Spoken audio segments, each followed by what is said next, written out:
بسم الله الرحمن الرحيم. الرحمن علم القرآن، خلق الإنسان علمه البيان.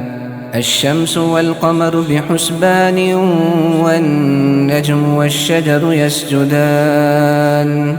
والسماء رفعها ووضع الميزان، ألا تطغوا في الميزان، وأقيموا الوزن بالقسط ولا تخسروا الميزان.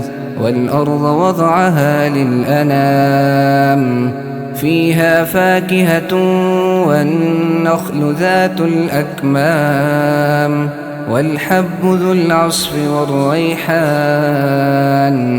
فبأي آلاء ربكما تكذبان؟ خلق الإنسان من صلصال كالفخار، وخلق الجان من مارج من نار. فبأي آلاء ربكما تكذبان؟ رب المشرقين ورب المغربين، فبأي آلاء ربكما تكذبان؟ مرج البحرين يلتقيان، بينهما برزخ لا يبغيان. فبأي آلاء ربكما تكذبان؟ يخرج منهما اللؤلؤ والمرجان، فبأي آلاء ربكما تكذبان؟ وله الجوار المنشآت في البحر كالأعلام، فبأي آلاء ربكما تكذبان؟ كل من عليها فان، ويبقى وجه ربك ذو الجلال والإكرام. فبأي آلاء ربكما تكذبان؟ يسأله من في السماوات والأرض، كل يوم هو في شأن. فبأي آلاء ربكما تكذبان؟ سنفرغ لكم أيها الثقلان. فبأي آلاء ربكما تكذبان؟ يا معشر الجن والإنس إن استطعتم أن تنفذوا من أقطار السماوات والأرض فانفذوا، لا تنفذون إلا بسلطان. فبأي آلاء ربكما تكذبان؟ يرسل عليكما شواظ من نار ونحاس فلا تنتصران. فبأي آلاء ربكما تكذبان؟ فإذا انشقت السماء فكانت وردة كالدهان. فبأي آلاء ربكما تكذبان؟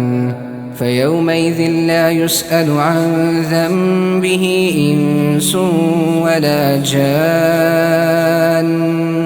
فبأي آلاء ربكما تكذبان؟ يعرف المجرمون بسيماهم فيؤخذ بالنواصي والأقدام. فبأي آلاء ربكما تكذبان؟ هذه جهنم التي يكذب بها المجرمون، يطوفون بينها وبين حميم آن. فبأي آلاء ربكما تكذبان؟ ولمن خاف مقام ربه جنتان. فبأي آلاء ربكما تكذبان؟ ذواتا أفنان.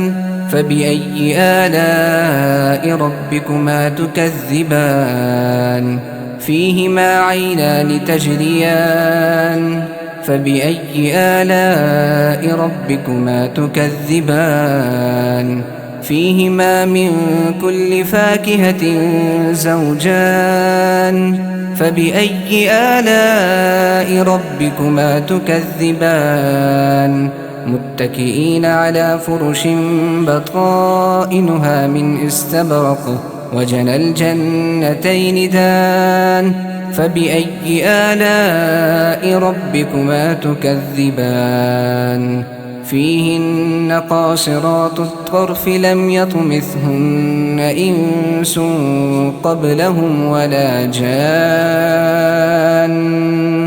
فبأي آلاء ربكما تكذبان كأنهن الياقوت والمرجان فبأي آلاء ربكما تكذبان هل جزاء الإحسان إلا الإحسان فبأي آلاء ربكما تكذبان ومن دونهما جنتان فبأي آلاء ربكما تكذبان مدهامتان فبأي آلاء ربكما تكذبان فيهما عينان نضاختان فبأي آلاء ربكما تكذبان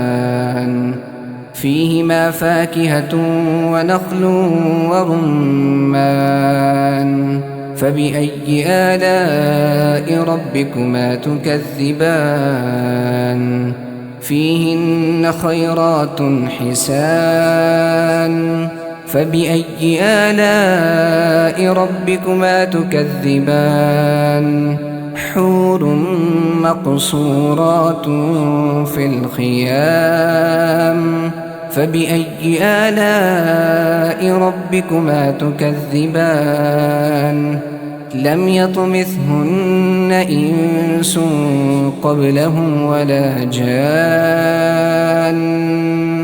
فبأي آلاء ربكما تكذبان متكئين على رفرف خضر وعبقري حسان فبأي آلاء ربكما تكذبان تبارك اسم ربك ذي الجلال والإكرام